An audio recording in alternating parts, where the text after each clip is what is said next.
My name is Mark, and I'm 54. For as long as I can remember, I've worked with my hands, a carpenter through and through.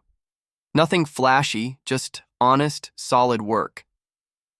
When my wife Karen decided to leave, our daughter Sophie was just a little thing, only 8 years old. From then on, it was just me and her, a team against whatever the world threw at us. We didn't have a lot, that's for sure. Our home was a small 2-bedroom rental on the scruffier side of town. The walls were thin enough to hear the neighbors, nightly arguments, and the roof had a habit of springing leaks whenever the rain came down too hard. But damn, I tried.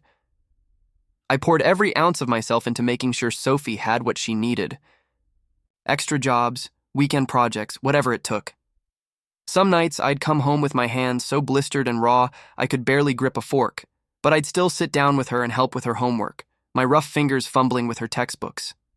If her school needed money for a field trip or some special program, I'd find another side hustle.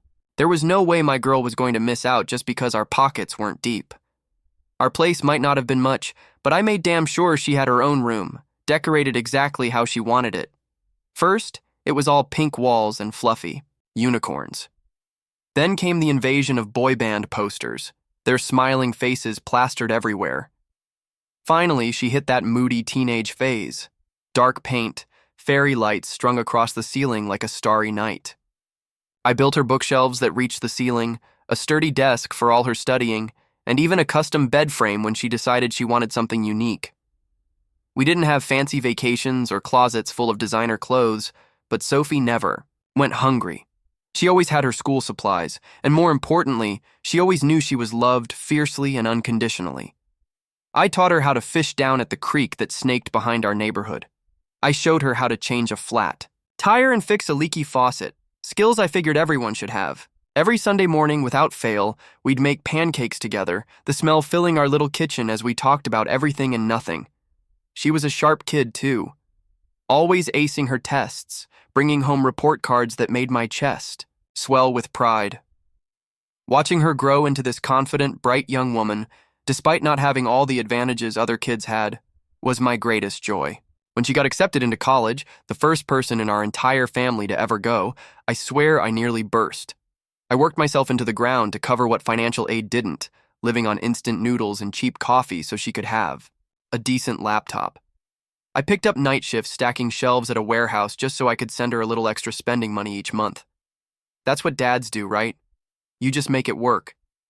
It was tough, though, not having her around. The Saucy house felt too big, too quiet, like a vital piece of it was missing. I'd catch myself walking past her empty room, pausing to look at the faint pencil marks on the doorframe where I'd charted her height over the years, each line a tiny monument to time passing too quickly. But seeing her thrive, hearing the excitement in her voice when she'd call, rambling about classes and concepts I barely understood, but was so incredibly proud of her for learning, that made every sacrifice worth it. Then, during her junior year, things started to shift. The calls became less frequent, the visits home for breaks shorter. When she did come back, she seemed different. Uncomfortable almost, like our little house, with its worn furniture and familiar smells, suddenly wasn't quite good enough. She started talking differently too, using bigger words, sometimes gently correcting my grammar. I just figured it was part of her growing up, getting educated, moving into a world far removed from the one I could offer her. Then she met Ethan. This was during her senior year. He came from money, the kind of family with a sprawling house. In the suburbs, a lineage of private school educations and a shiny, expensive car for their son. The first time Sophie brought him by our place, I could feel his discomfort radiating off him. He kept looking around our living room, at the second-hand furniture I'd carefully repaired and refinished, like he was afraid he might catch something. He barely touched the dinner I'd made, a special roast I'd been saving up for, wanting to make a good impression. He spent most of the evening glancing at his watch, clearly itching to leave. After that, Sophie mostly met me at diners or coffee shops if she wanted to see me. Ethan never came by again. I didn't push it. I figured she was embarrassed by our modest life, and yeah, that stung. But more than anything, I just wanted her to be happy. So, when she called about a year after graduation, bubbling with excitement, To tell me she was engaged, I was surprised but did my best to sound thrilled for her. My little girl had found her person. She went on and on about the enormous diamond ring, about Ethan's family connections, their wealth, and how different, how grand her life was going to be. Then came the conversation that ripped my world apart. She stopped by the house one afternoon, dressed in an outfit that probably cost more than my monthly rent. She was fidgeting with her engagement ring, a rock so big it looked like it belonged in a museum display case. It probably cost more than my truck. I offered her coffee, reaching for her favorite chipped mug, the one with the faded cartoon cat I'd saved from her childhood. "Dad," she started, her eyes not quite meeting mine. "About the wedding." I smiled, my mind already racing. I assumed she wanted to ask if I could build something for the ceremony, maybe a beautiful wooden arch or some custom signs. I was already picturing the type of wood I'd use, the design. "Ethan's father will be walking me down the aisle," she said, the words rushing out, her gaze fixed on a point somewhere over my shoulder. I just stared at her, the coffee mug halfway to my lips. "Come again, Sophie?" She shifted uncomfortably in her seat. "His family is, well, they're very traditional, and his father is a very important figure in their community. We've discussed it, and it would be more appropriate." "More appropriate?" I asked, struggling to keep my voice steady. "More appropriate than having your actual father, the man who raised you, do it." She looked at the floor, at the walls, anywhere but at me. "Dad, there's something else." Her voice was barely a whisper. "Ethan's family, they don't exactly know about you." That hit me like a sledgehammer to the chest. "What do you mean they don't know about me?" She twisted that massive ring on her finger, her knuckles white.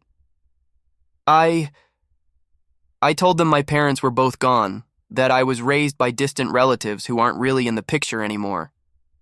I put my mug down carefully on the coffee table I'd built from reclaimed lumber, afraid my shaking hands would drop it. "You told them I was dead?" Not exactly dead," she stammered. "Just not around." She finally looked at me then, her expression pleading. "You have to understand, Dad. These people are different. They come from money, from influence. They wouldn't understand this." She gestured vaguely around my living room, with its lovingly mended furniture and the comforting scent of wood polish. I sat there, numb, trying to process the fact that my own daughter, my Sophie, was ashamed of me. Ashamed of the life we'd built together. So profoundly ashamed that she had erased me, wiped away 20 years of my life, 20 years of sacrifices, of working my fingers to the bone to give her a shot at a good life, all to impress some wealthy strangers. "So, what am I supposed to do on your wedding day, Sophie?" My voice sounded strange, hollow, like it belonged to someone else. "Pretend I don't exist? Watch from the parking lot?" She had the decency to look uncomfortable. I was hoping you'd understand. Maybe you could come as a distant family friend. Just, not as my dad." Something inside me shattered that day. All those years of putting her first, of making sure she knew deep in her bones that she was loved and cherished despite not having much. And she was willing to deny my very existence for the sake of appearances, to impress people who valued bank accounts. Over beating hearts, I didn't yell, I didn't throw things. I just looked at my daughter, this stranger in designer clothes sitting in my living room, and said, my voice quiet but firm, "I think you should leave now, Sophie." Her eyes widened. "Dad, please." "I need some time," I said, standing up, my legs feeling unsteady. This is a lot to take in." She left without another word. I went out to my workshop, the small sanctuary I'd built in the backyard, and I started building a rocking chair. I worked until 4 a.m, the rhythm of the saw, the scent of the wood, the feel of it taking shape under my hands, the only things that could quiet the storm raging inside me. That night, for the first time since Karen had walked out, on us all those years ago, I cried. Not just for what Sophie had said, but for the gut-wrenching realization that somewhere along the way, I'd lost my daughter and I hadn't even seen it happening. The weeks leading up to the wedding were a special kind of torture. I swung wildly between a white-hot fury and a deep, bone-aching sadness I couldn't shake. One minute, I'd resolved to respect Sophie's wishes, to stay far away from her fancy wedding and her new important in-laws. The next, I'd be so consumed by anger I could barely see straight, fantasizing about marching into that ceremony and telling every single one of those rich snobs exactly who I was. I tried to bury myself in work. My friend Ben, who often dropped by the workshop, kept asking what was wrong. Said I looked like I hadn't slept in weeks. He was probably right. Sophie tried calling a few times, her messages growing more desperate as the date approached. Please understand, Dad. I hope you're not still upset. I really need to finalize the guest list. Like the real issue was the head count for the damn caterer, not the fact that she was pretending I didn't exist. I finally texted back, keeping it short. I won't mess up your big day. Don't worry about me. She replied with a string of heart emojis, completely oblivious to the fact that I was barely holding myself together. That night, I sat in my workshop, staring at a pile of oak scraps on my workbench. My hands, almost of their own accord, started to move, carving, shaping, the way they always did when my mind was in turmoil. I wasn't sure what I was making at first. Maybe it was habit. Maybe it was a flicker of hope I couldn't quite extinguish. By the time the first pale rays of dawn crept through the dusty workshop window, I was holding a wooden keepsake box, solid oak, polished smooth as silk, with her name, Sophie, engraved on the lid in the same looping script I used to use when I'd leave little notes in her lunchbox back in elementary school. Inside, I lined it with a scrap of rich, dark velvet. And then, I placed something else within it. A letter. Sophie, no matter where life takes you or who you become, please know this. You were never unwanted, and you were never unloved. Not for a single moment. I hope this box and what it represents brings you more joy than pain someday. Dad, it wasn't an apology. It wasn't a plea. It was just the truth. I wasn't going to be the one walking her down the aisle, but I could at least let her know that somewhere in this complicated world, someone loved her unconditionally, without regard for status or wealth or expectations. The next morning, I drove to the fancy hotel where the wedding was being held. I handed the box to the concierge at the front desk, no name, no return address, and left. Just a gift from a father who felt like he'd already lost his daughter. On the actual wedding day, I stayed home. I tried to work on some projects, but my focus was shot. I nearly took off a finger with the table saw before I decided it was safer to just sit on the porch and stare at nothing. As I sat there, the minutes ticking by like hours, I kept wondering where I'd gone wrong. Was it because I couldn't give her fancy trips and designer labels? Did I screw up by working so much to keep us afloat that I missed something vital? Or was she just genuinely embarrassed by my calloused hands and simple life? That night, around 8 p.m., my phone started ringing off the hook. It wasn't Sophie. It was my buddy Leo, who does maintenance work at that same upscale hotel where the reception was being held. We'd done a few contract jobs together over the years, fixing things up around the place. "Mark, man, you are not going to believe what just went down here," he said, his voice buzzing with a strange mixture of shock and excitement when I finally picked up. According to Leo, everything had been going according to plan. The guests were all seated in this picture-perfect garden setting, flowers everywhere, classical music drifting through the air. Then, right before the ceremony was supposed to start, there was this long, awkward delay.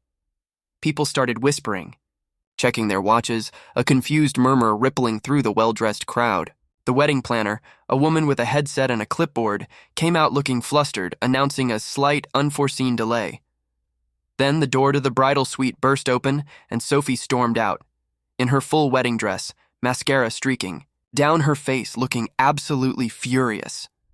It turns out Ethan's father, Mr. Moneybags himself, had somehow discovered the truth about me. Leo wasn't sure how.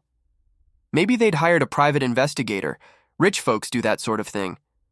Maybe someone from Sophie's college days had recognized her name on the wedding announcement and spilled the beans. However it happened, right before he was supposed to walk her down the aisle, he confronted her. "I will not be party to this deception," he apparently thundered at her, in front of her bridesmaids and anyone else within earshot. "You lied about your entire background. Your father is alive, a common carpenter living across town. What else have you been lying about? Are you just after my son's money?" He flat out refused to walk her down the aisle, declaring he couldn't. In good conscience, give away a bride who would build her marriage on such a fundamental, outrageous lie. Leo said he even called her a gold digger right to her face. The ceremony was delayed for almost an hour while everyone scrambled to figure out what to do.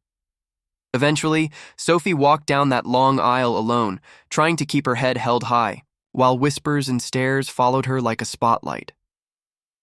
Leo said you could practically feel the tension crackling in the air. All those wealthy, influential guests suddenly looking at this young woman with suspicion, wondering who she really was. An Ethan? He just stood at the altar, looking embarrassed and annoyed, like her public humiliation was a major inconvenience to him. He didn't step forward to meet her, didn't offer a comforting hand or a supportive glance. He just stood there, fidgeting, with his cufflinks, while Sophie made the longest, loneliest walk of her life. When Leo finished his story, I didn't feel anything. Not satisfaction that her lies had been exposed, not a smug sense of karma doing its work, just this hollow, empty ache in my chest. This wasn't what I wanted. I never wanted her to be humiliated, to be shamed like that. I just wanted her to be proud of where she came from, of the life we'd built together, however humble it might have been. I thanked Leo for letting me know and hung up, a new wave of turmoil washing over me. Should I reach out to her? Try to offer some comfort? Before I could even begin to untangle that knot, my phone rang again. It was Sophie. And man, she was livid. "How could you?" she screamed into the phone, her voice cracking with a raw, ragged emotion. "How could I what, Sophie?" I asked, genuinely bewildered. "Don't play dumb with me, Dad. You told them. You told Ethan's family about yourself. You ruined everything." I sat there, stunned into silence by the sheer force of her accusation. "Sophie, I didn't tell anyone anything," I said, my voice calm despite the fresh wave of pain her words inflicted. "I haven't spoken to a single person from Ethan's family.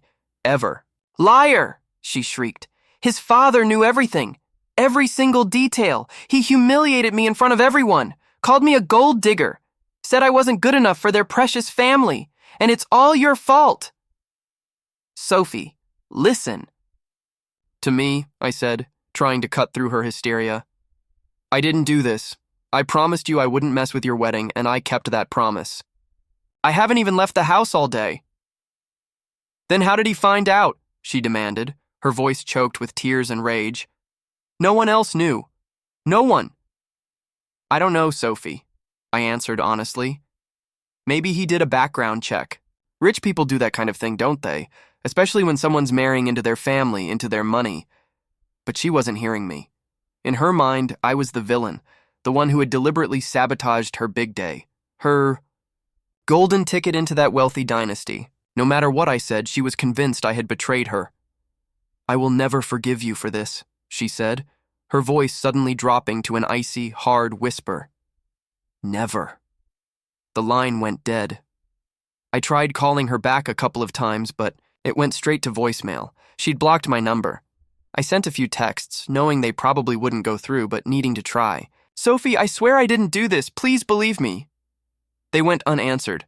I even considered driving to her apartment, but what was the point? She wasn't going to believe me. She needed someone to blame, and I was the easiest, most convenient target. That night, sleep was impossible. I kept replaying our last conversation, her venomous words echoing in my head. How had we gotten here?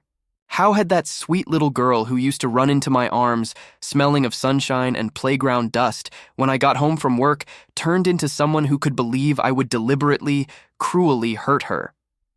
That realization, that she truly believed I was capable of such a thing, hurt worse than any of her accusations. The next morning, I saw the story had trickled down to the local online gossip pages. Nothing major, just a short, vague blurb about drama at the Henderson-Mitchell wedding, with hushed details about a shocking revelation that caused a significant delay. But it was enough. Enough to know that Sophie's humiliation wasn't just a private affair anymore. It was public. I thought about reaching out again, about offering support, about trying to be the dad who fixes things.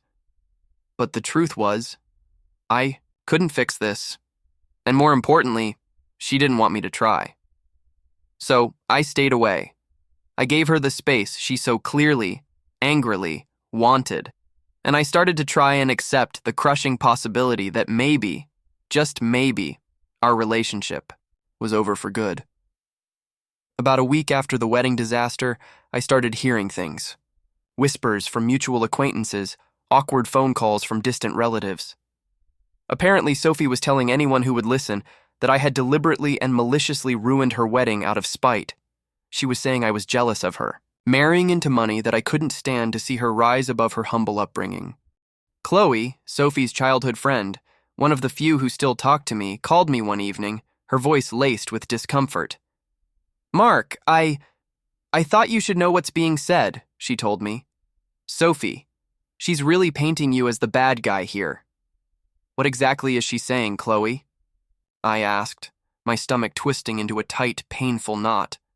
Chloe hesitated. That you've always been jealous of her success, that you wanted to keep her in her place, that you're the one who called Ethan's father and told him she was just marrying Ethan for his money. I sat there, the phone pressed hard against my ear, trying to absorb this new layer of betrayal. My own daughter, the child I'd raised alone since she was 8, the one I'd sacrificed everything for, was now actively, viciously dragging my name through the mud, all to save her own face. "There's more," Chloe added, her voice barely audible. She's reconnected with her mom, with Karen." That hit me like a physical blow. Karen, my ex-wife, had walked out on us when Sophie was little. She'd barely sent birthday cards, never paid a dime of child support, essentially, abandoning our daughter to chase some new guy to California. And now suddenly, she was back in the picture? "How long has this been going on?" I asked, my voice hoarse. "A few months, I think." "Started before the wedding," Chloe replied. "She didn't tell you?" No, she sure hadn't. Another secret. Another lie. I tried calling Sophie a few times after that, despite everything. The calls went straight to voicemail. I sent a few emails. They went unanswered. Finally, sick of the silence and the poisonous rumors, I drove to her apartment thinking, hoping, that maybe a face-to-face conversation could clear some of this. A big mistake. She opened the door just a crack, her eyes narrowed, her face hard. "What are you doing here?" "We need to talk, Sophie. These rumors you're spreading, they're not true, and you know it." "They're not rumors," she cut me off, her voice sharp. "You ruined everything. You couldn't stand to see me happy, could you? Couldn't stand to see me become something more than just a carpenter's daughter." "That's not true, Sophie. I never contacted Ethan's family. I would never—" "Save it." Her voice was ice cold. "Mom was right about you all along." That stopped me in my tracks. "Your mother? Karen? The woman who walked out on us, who abandoned you? That's who you're trusting now?" A tall, thin woman appeared, behind Sophie in the doorway. It took me a second to recognize her. 20 years had changed Karen, and not for the better. She had that hard, brittle look of someone who's lived a rough, selfish life. "Mark," she said, a sickly, sweet, fake smile plastered on her face. "Still playing the martyr, I see." I ignored her, my focus entirely on my daughter. "Sophie, please. Whatever your mother's been telling you." "She's been telling me the truth," Sophie interrupted, her voice rising. "About how you drove her away, how you always tried to control everything, how you couldn't stand for either of us to have our own lives." I stared at her, genuinely speechless. Karen had abandoned us, plain and simple. left me to pick up the pieces and raise our daughter alone while she chased her own fleeting desires across the country. And now, she'd somehow managed to rewrite history, to twist the narrative so completely. And Sophie was buying it, hook, line, and sinker. "That's not what happened, Sophie," I finally managed to say, my voice heavy with a weary sadness. "You know that's not what happened." "I was a child," Sophie retorted. "I only knew what you told me. I only saw what you wanted me to see." I looked from her defiant face to Karen's smug, calculating expression, and back again.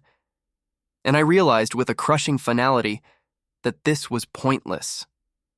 Whatever narrative they had constructed together, whatever twisted version of the past they now clung to, they were committed to it. There was nothing I could say that would change their minds. "I'm sorry you feel that way, Sophie," I said quietly. "When you're ready to talk about what really happened, I'll be here." As I turned to leave, Karen called after me, her voice dripping with a venomous sweetness. "Actually, Mark, we do need to discuss something." I turned back, a sense of dread washing over me. "What is it, Karen?" Karen smiled. That same predatory, calculating smile I remembered from our divorce proceedings all those years ago. "The settlement." "What settlement?" "For the emotional distress you caused Sophie by ruining her wedding," Karen said smoothly. "For the reputational damage. We've been talking to a lawyer." I couldn't believe what I was hearing. You're suing me? Sophie? You're suing your own father?" Sophie stood her ground, her arms crossed, her expression a mirror of her mother's cold resolve. "You did this, Dad. You cost me my marriage, my future, my relationship with Ethan's family. There have to be consequences." I just shook my head, a bitter, humorless laugh escaping me, and walked away. There was nothing left to say. The legal threat arrived through official channels about 3 days later. A demand letter from some high-powered downtown law firm claiming I had engaged in intentional infliction of emotional distress and defamation of character, resulting in Sophie's loss of financial security and social standing. They were asking for $75,000 in damages. I took the letter to my own lawyer, Phil, a good guy I'd known since high school. He read it, his eyebrows climbing higher with each paragraph, and let out a low whistle.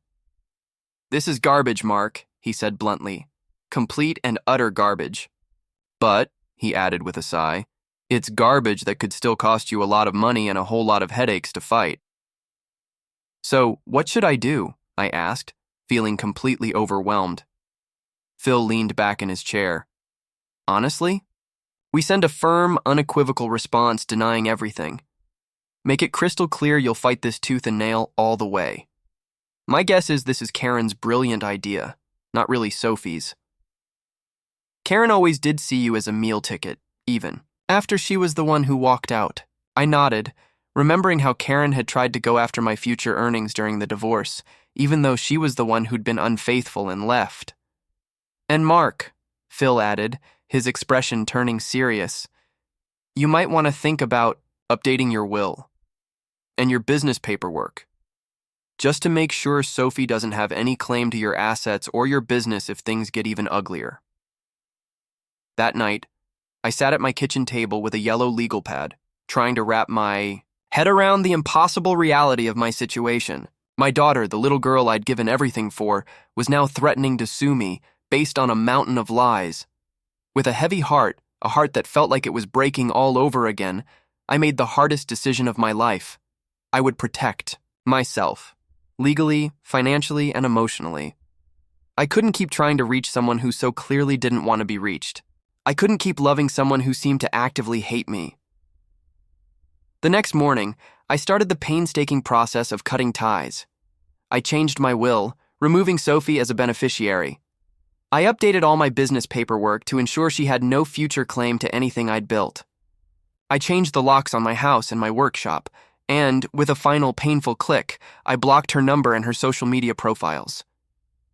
It felt like a death, in a way. The death of the relationship I thought we had. The death of the future I'd always imagined for us.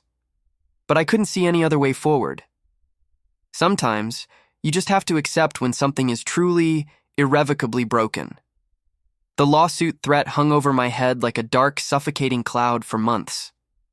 Phil handled all communication with Sophie's lawyers, keeping me at arm's length from the whole sordid mess. "Don't contact her directly, Mark," he warned me repeatedly. "Everything needs to go through proper channels now. Everything. It was a special kind of hell, living in the same small town as my daughter, the town where I'd raised her, but having to treat her like a hostile stranger. I'd see her car parked outside the grocery store and find myself waiting in my truck until she left, just to avoid a potential confrontation. Once, I spotted her and Karen having lunch at my favorite diner, the one where Sophie and I used to have our pancake sundaes. I just turned around and walked out, the hunger pangs in my stomach suddenly irrelevant. The business, my workshop, that was my sanctuary during this time. I threw myself into it, taking on more projects than I could reasonably handle, working 12-hour days, 6 days a week. Physical exhaustion was the only thing that brought me any semblance of sleep at night. About 6 long, grueling months after the wedding disaster, Phil called with news. "They're dropping the lawsuit threat, Mark," he said, and I could hear the relief in his own voice. Turns out their case was as flimsy as we thought.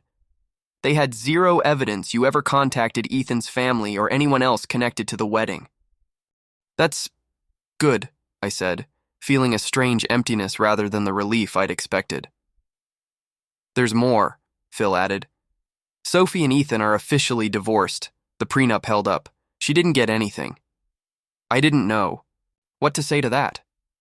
Part of me, a small, stubborn part that still remembered the little girl with pigtails, felt a pang of sorrow for her, knowing her dreams of a wealthy, glamorous lifestyle had crumbled into dust. Another, more calloused part felt she'd brought it all on herself with her lies and her desperate, misguided attempts to be someone she wasn't. "One last thing," my lawyer said, his voice tinged with a weary resignation. "Karen's moved into Sophie's apartment. Apparently they're roommates now." That unfortunately explained a lot. Karen had always been a master manipulator, adept at exploiting situations to her own advantage. Now she had a place to stay and was undoubtedly draining whatever meager resources Sophie had left. Life, as they say, went on. I started dating a bit, mostly because Ben and my other friends insisted I needed to get back out there. I met a woman named Diane at a home improvement workshop I was teaching at the local community center. She was recently divorced, had 2 teenage kids, Alex and Maya, and was trying to learn some basic DIY skills to save money on home repairs. We hit it off right away. Diane was straightforward, unpretentious, and had a laugh that could fill a room. After a few casual dates, she invited me over for dinner to meet her kids. They were good kids, 14 and 16, a little wary of their mom dating someone new, but polite and engaging enough. Diane and I took things slow. Weekend dates, family movie nights with her kids, gradually building something real, something solid. She never pushed for more than I was ready to give, seeming to understand, without me having to say much, that I was still healing from the deep wounds the situation with Sophie had inflicted.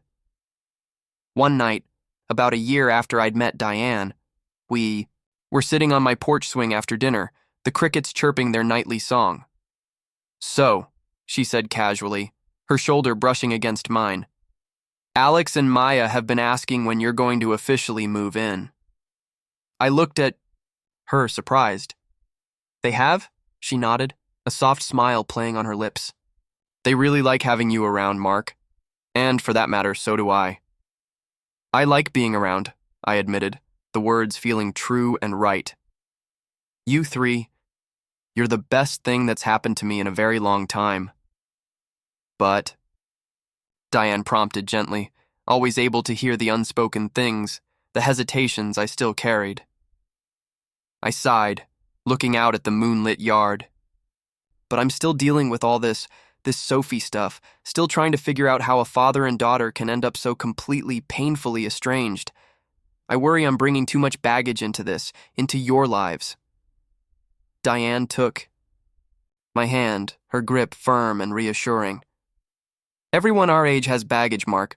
I've got an ex-husband who's consistently disappointing our kids, and a mountain of credit card debt from trying to keep the house after the divorce. You've got a daughter who made some terrible choices. Neither of us is coming to this relationship fresh-faced and perfect. That's just life. She was right, of course, and the more I thought about it, the more I realized I was ready for this next step. Ready to embrace this new chance at happiness. So, I moved in with Diane and the kids. I converted their cluttered garage into a small, functional workshop for my personal projects and started teaching Alex some basic woodworking skills, his initial awkwardness slowly giving way to a quiet pride in what he could create. Life developed a new rhythm, a new kind of quiet, contented happiness I hadn't expected to find again. About 8 months after I moved in with Diane, I ran into Chloe, Sophie's old friend, at the hardware store again. We exchanged polite greetings, and then, unable to help myself, I asked, How's she doing?" Chloe hesitated, her expression troubled. "Not great, Mark. Karen took off again a few months back. Apparently, she ran up a bunch of credit card debt in Sophie's name, maxed out everything she could, and then just disappeared. Vanished." That sounded exactly like Karen. A trail of destruction left in her wake. "Where's Sophie working? Now?" I asked, trying to keep my voice neutral. "Some part-time receptionist job at a dentist's office. Barely covers her rent, from what I hear," Chloe replied, looking uncomfortable. Then she added, almost as an afterthought, She asks about you sometimes, usually when she's been drinking." I didn't know what to do with that information. A part of me, the father part that would never fully die, still cared, still felt that instinctive pull to help, to fix things. But the other part, the part that remembered the lawsuit, the awful lies, the deliberate cruelty, was wary, guarded. "Tell her I'm doing okay," I finally said. "That's all." A week later, I came back to my workshop after a long lumber run to find a familiar, beat-up car parked in the driveway. Sophie's car. My first instinct was to turn around, to drive away, to avoid another painful, pointless confrontation. But some stubborn, inexplicable feeling, made me park my truck and get out. She got out of her car too, looking nervous, almost furtive. She'd lost weight, and not in a healthy way. Her clothes were simple now, a far cry from the expensive designer outfits she'd favored during her time with Ethan. She looked older than her years, tired, the light gone from her eyes. Can we talk?" she asked, her voice small, uncertain. "Is your lawyer aware you're here, Sophie?" I replied, my own voice colder than I intended, the old hurt still raw. She winced, a flash of pain crossing her face. I fired them months ago. That was Mom's idea, Mark, not mine." "A lot of things seem to have been your mother's idea," I observed dryly. She didn't argue with that. "I made mistakes," she said, her gaze fixed on the gravel at her. Huge, terrible mistakes. I know that now. "What do you want, Sophie?" I crossed my arms, watching her squirm, a small, bitter part of me finding a grim satisfaction in her discomfort. "I want..." She took a shaky breath, her eyes finally meeting mine. "I want to apologize for everything, for lying about you, for the lawsuit, for believing Mom's twisted version of things over yours." She paused, then added, her voice barely a whisper. "And I want to ask if there's any way at all, you'd consider giving me another chance." I studied her face, searching for sincerity, for genuine remorse. "Why now, Sophie? What's changed?" She looked down again, a flush creeping up her neck. I have nothing left, Dad. No money, no prospects. Mom cleaned me out and disappeared. I lost my apartment last month. I'm staying on Chloe's couch." Her voice dropped even lower.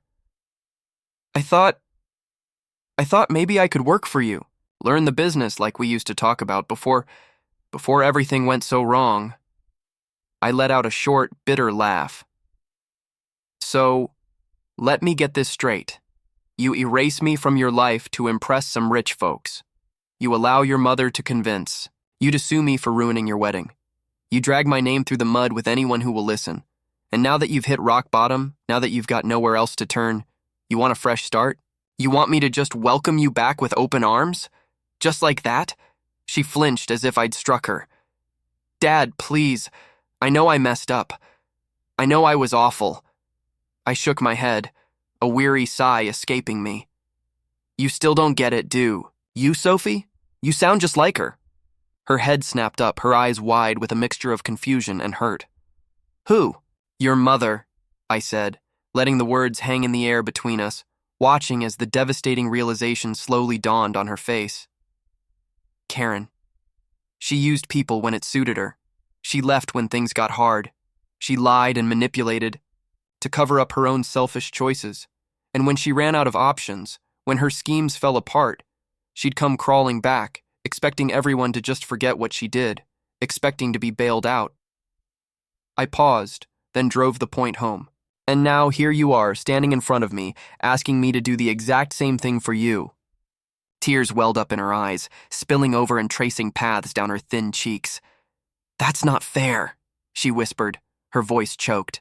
I'm not like her. I'm not. Then prove it, Sophie, I said, my voice softer now. But no, less firm. Prove you're not like her.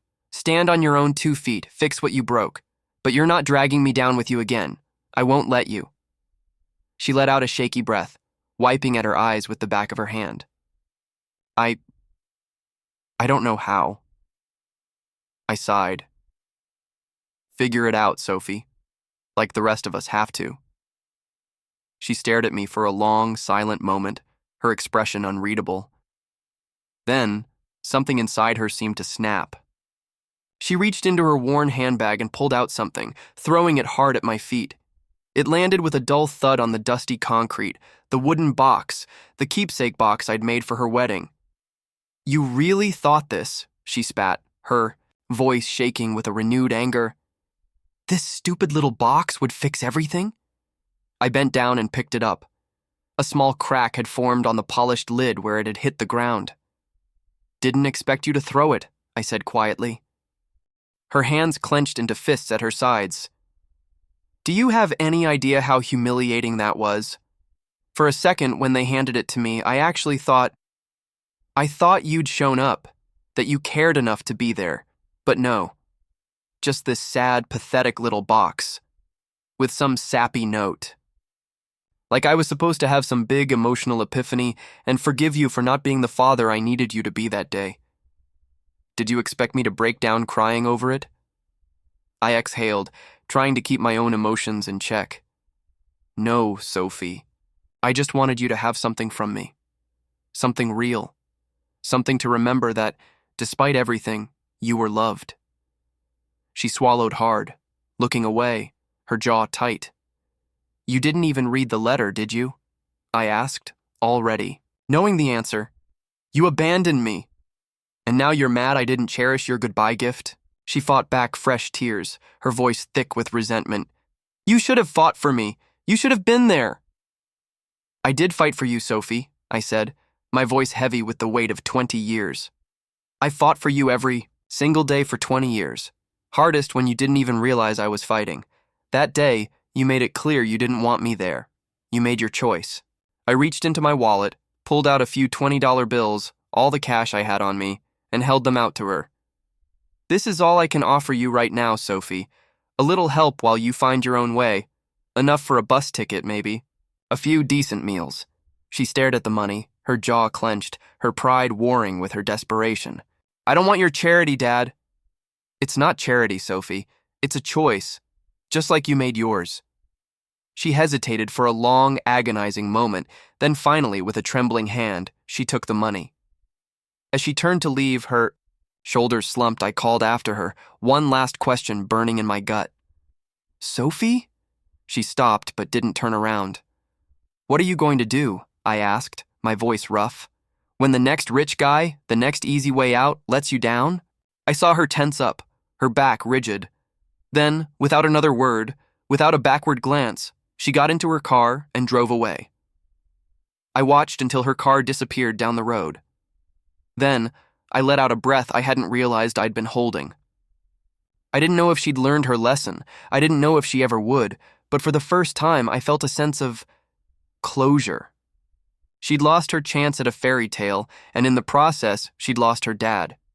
But maybe, just maybe, she'd finally start to find herself. I turned back to my workshop, picked up a piece of unfinished wood, and got back to work. The familiar scent of sawdust, the satisfying rhythm of the tools in my hands, it was a balm to my bruised soul. That night, I told Diane everything. Every word, every look, every painful moment of that encounter with Sophie. She listened, the way she always did, quietly, without judgment, letting me get it all out before she finally spoke. "So," she asked, her voice gentle, "are you okay with how you left things?" I stared up at the ceiling for a long moment, considering her question. I don't know if okay is the right word, Diane. It sucks. It really, truly sucks that it came to this. But, yeah, I think it was the right thing to do. The only thing I could do. She's got to figure things out on her own this time. I can't keep being the guy she comes running to only when she's drowning, only when she needs something. Diane reached over and squeezed my hand. For what it's worth, Mark, I think you handled it the best way you could. You didn't slam the door completely shut, but you didn't let her walk all over you again either. That's not an easy line to walk. Yeah, well, I said with a wry smile. Nothing about this whole mess has been easy. Before she could respond, Alex and Maya burst into the room, already mid-argument about whose turn it was to choose the movie for family night. I just shook my head, a genuine smile spreading across my face, letting their cheerful, chaotic energy wash over me. Alex sprawled on one side of me on the couch, launching into a dramatic reenactment of his grievances. Maya, half distracted by her phone but still ready to defend her position, plopped down on the other side, throwing in quick eye rolls and sarcastic rebuttals. Diane sat back, amused, letting them hash it out. And as I sat there in the middle of this wonderfully imperfect, noisy, loving little world we'd built together, something clicked deep inside me. Family. It isn't always about who you're born to, who shares your blood. Sometimes it's about the people who show up, the people who stay, the people who let you be yourself, flaws and all, without making you feel like you constantly have to prove your worth. It's the ones who argue over dumb movies and steal the last slice of pizza and make you laugh until your sides ache, even when you think you've got nothing left to laugh about. I didn't know if Sophie would ever truly be a part of my life again. Maybe one day, years from now, when she truly found her own footing, when she genuinely learned from her mistakes, we'd be able to have a real conversation without all the baggage, without all the pain. Or maybe we wouldn't. But for the first time in a long, long time, I wasn't holding my breath, waiting for that day to happen. Because right here, in this messy, imperfect, wonderfully loud little family I'd found with Diane, Alex, and Maya, I was exactly where I was supposed to be. And that, I realized, was more than enough. It was everything.